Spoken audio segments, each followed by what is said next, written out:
Halina't makinig tayo sa kwento ng ating mahal na watawat.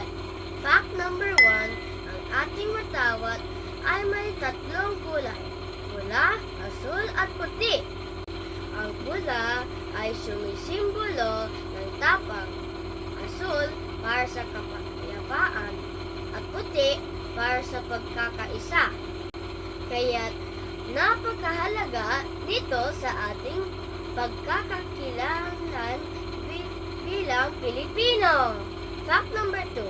Alam niyo ba, ang araw sa watawat natin ay may 8 sinag. Ito ay kumakatawan sa 8 probinsya. Unang naghimagsik laban sa Espanya, tulad ng Bulacan at Cavite. Fact number 3. Ang 3 bituin naman sa watawat ay kumakatawan sa Luzon, Visayas at Mindanao.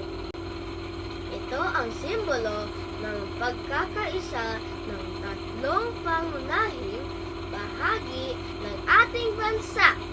Fact number 4. Kapag panahon ng digmaan, pwedeng ibaliktad ang ating watawat.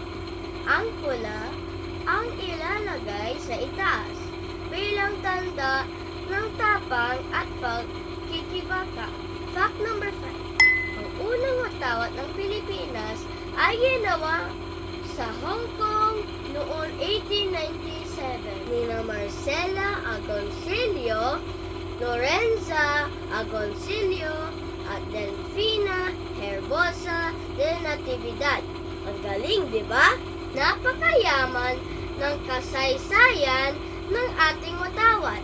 Kaya't ingatan natin ito.